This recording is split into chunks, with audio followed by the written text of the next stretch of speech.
My question is this.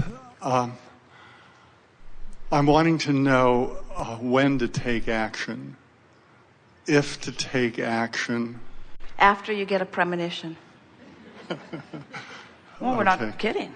In other words, when you have a premonition of something wanted, that means you're lined right up with it. In other words, that the premonition was that you experienced here or earlier was significant enough that it got your attention, didn't it? And it was exhilarating when the manifestation matched it.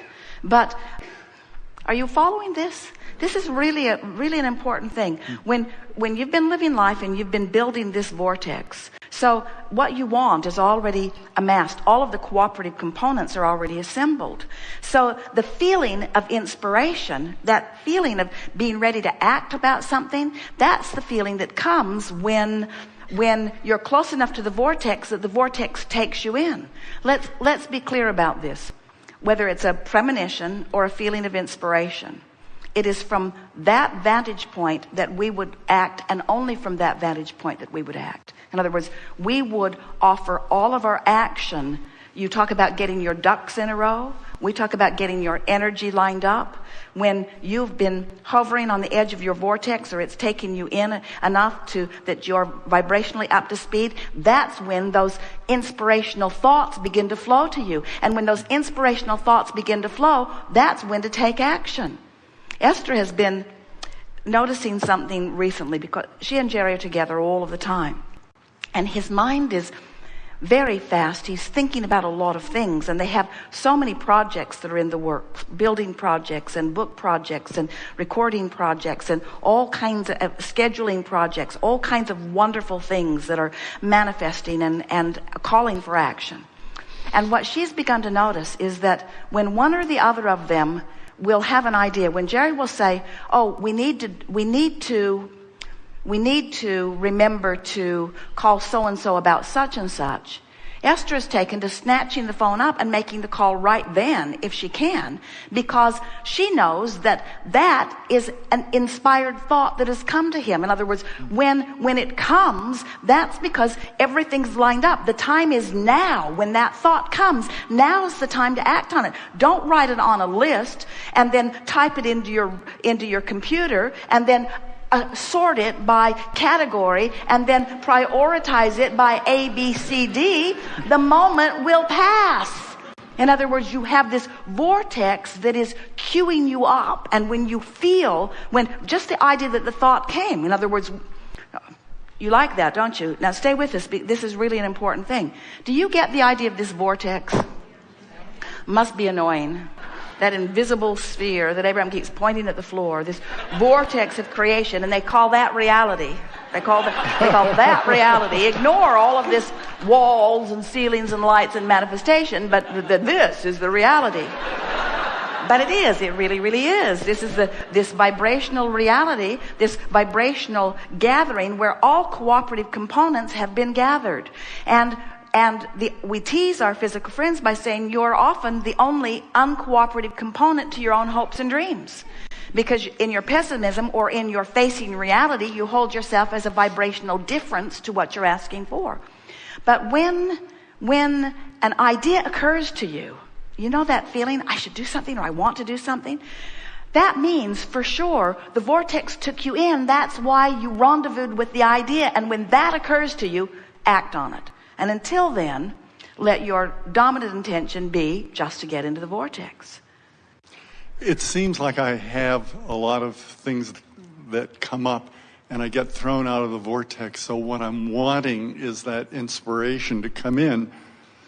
And but what you're saying, hear the foolishness of what you said. Okay. And we really like it when we get really clear foolishness because it makes a big point. What you said is, or what we said was, the clarity's in the vortex. And you're saying, give me the clarity so I can get in the vortex. And we say, go in the vortex where the clarity is.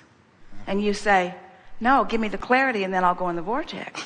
And we say, well, the clarity's in the vortex. You got to figure out how to get in there. And you say, that's my point. That's my point. Clarity's in there. I want it. I'm out here without it. Can't you bring a little of it out here so I can get in? And we say, oh, there's hopefulness outside the vortex. In other words, hope is lingering on the edge. So if you linger more hopefully, in other words, if you just try to be more optimistic. But here's the thing.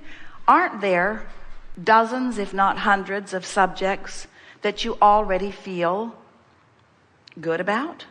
Couldn't you use any of those as your reason to be in the vortex? In other words, you don't have to. The vortex doesn't say, wrestle your problem to the ground, and when it's proper, we'll allow you to drag it into the vortex. That's not how it works at all. The vortex is over there spinning with everything that you have become and everything that you want and all cooperative components gathered, and you just want to stop beating the drum of what's not in the vortex, and when you stop beating the drum of what's not in the vortex will take you in. Really, it's like that. You don't have to try to get into the vortex. You just have to stop doing the stuff you're doing that keeps you out. And the stuff that you're doing that keeps you out is complaining, worrying, watching CNN. The stuff that keeps you out is anything that you're doing when you feel negative emotion. And so meditation is a way in. Basking is a way in. Playing a foolish game. Esther's been playing a foolish game of ABC, where she looks for an in the vortex word that starts with every letter. Appreciation, basking, clarity, delicious, ease, flow, happy. In other words, and the game is quite interesting, actually, because some of the letters are hard. And you just can't focus on something like that and focus upon anything that holds you out of the vortex at the same time. So in you go, and a whiff of inspiration hits you, and then if you're wise enough to know that inspiration means you are now a cooperative component, act on the inspiration that you felt. Now you're in the game, you see. Think about it.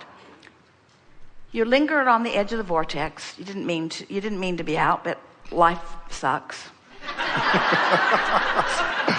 So you're out. So you meditate or you play the silly ABC game or whatever, or you visit with someone who's a little more optimistic, or any number of things can bring you to the brink of the vortex, which is hopeful. And then you manage to be there in the absence of resistance just enough that the vortex takes you in. So now the vortex takes you in, and you feel an impulse to do something, like raise your hand. You feel an impulse to do something, like make a phone call or write something down or draw something. You feel an impulse, you feel an impulse to Google something or to call someone. So you feel the impulse, and you recognize it because it's soon after this conversation where we've talked about inspiration and inspired action. So you follow through with action on that inspiration. And because it was inspiration, and it was, we're not kidding you, that phone call is a productive motion forward phone call. And you say, yes. Now, you're not just hoping. Now, you're believing for a moment. Now, we didn't say the vortex will take you in and make a believer out of you. The vortex will take a hoper in and make a hoper a stronger hoper. The vortex will take a hoper in and make a hoper a stronger hoper until the hoper is believing in the vortex, if not believing in himself. Believing in the law of attraction, if not believing in himself. Believing that some things go well, if not believing that all things go well. Believing that things are getting better, if not believing everything will get better. You see what we're getting at? Believing, hoping, believing, hoping, believing, hoping.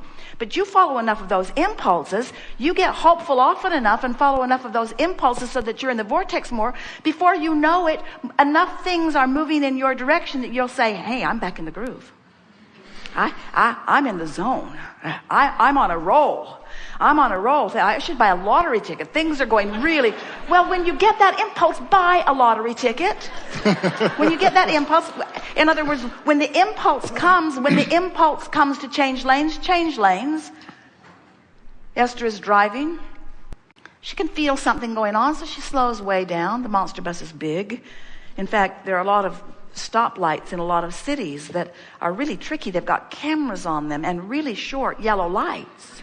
It's not easy to bring that bus down to a stop position when they're moving through town. And so there are quite a few photographs being sent to the office of Esther making her way through these stoplights. Jerry say, well, there's another one, there's another one, there's another one. So the vortex is giving you these impulses, and when you follow through with an impulse, what begins to happen is you feel the momentum of it. In other words, the momentum of being in the vortex, the momentum of things working for you, causes you to move on subject after subject from hope to belief to expectation, which means you've trained your point of attraction into a different place. And when you train your point of attraction into a different place, you rendezvous, hear this, you rendezvous with the cooperative components that are cooperative components of what you want, instead of the cooperative components that are the cooperative components with what you don't want. It really is that simple. If you feel annoyed a lot, you are a vibrational match. You are a cooperative component to things you don't want. So that means you really don't take action unless you're in the vortex. We wouldn't take action unless we felt inspired. We would not motivate ourselves to action. And we would call motivation doing it because I think I should. We would call inspiration doing it because it feels like something I want to do. Mm-hmm. When you're in the vortex, it always feels like it. And it's interesting because you live with each other, and a lot of mothers feel inspired to tell their kids to do stuff. In other words, when you feel the inspiration for a clean house and then you try to motivate somebody to help you, it doesn't work out very well. And so then you get better at your motivation tactics, and then you try to use them on yourself. You try to pump yourself up. And we just want you to know that there's this huge energy that when you work in concert with it, then life is blissful. Esther's favorite alphabet words are ease and flow, ease and flow, ease and flow. When she found those words, ease and flow, she usually spends 2 minutes on ease and flow. Ease and flow. ABCD, ease and flow, ease and flow, ease and flow. It's just such a delicious contemplation, the ease and flow, because the engine is the vortex. The engine is the law of attraction. The engine is the larger source energy part of her. It's already done. It's present tense. Ease and flow. There's nothing that I have to do, but there's plenty that I want to do. In other words, when you do it because you want to do it, you know that you're in the ease and flow energy of the vortex. And when you do it because you have to do it, when you do it because you should do it, when you do it because somebody else wants you to do it, even Jerry and Esther, they really love each other and they are really involved in the same work. And when Jerry asks Esther to do something when she's got something else on her mind, she'll do it. But he was better off not to ask. She never says no. She just does things out of the vortex. And really, nobody wants anybody to do anything out of the vortex. You really don't. You don't want to motivate your employees to work hard for you out of the vortex. You want to figure out how to shine a light on the vortex so that they're inspired into the glorious ease and flow creative behavior of their experiences, you see. And we want you to want the same for yourself. Most of you, we love you very much. Treat yourself like a bad behaving employee. You do. You treat yourself like somebody that you say to yourself, shape up. You need to be better. You need to do better. And we say, no, you don't. You just want to tend to your vibration and be who you really are. And who you really are is really bright and smart with really good timing and wonderful intuitiveness and wonderful uplifting abilities. Who you are is one who loves easily and thinks openly and expands profusely. Who you really are is someone who adores life and who loves yourself and who loves others. That's who you really are. Who you really are is an uplifter, an optimistic being who adores being here and who just cannot wait to get your hands in the creative clay of your life experience because you know who you are, and who you are is so wonderful, and worthiness is not an issue. You just expect wonderful things to happen to you because you are an eternal being, and wonderful things have been happening to you, and you know that wonderful things are continuing to happen. In other words, that's who you are.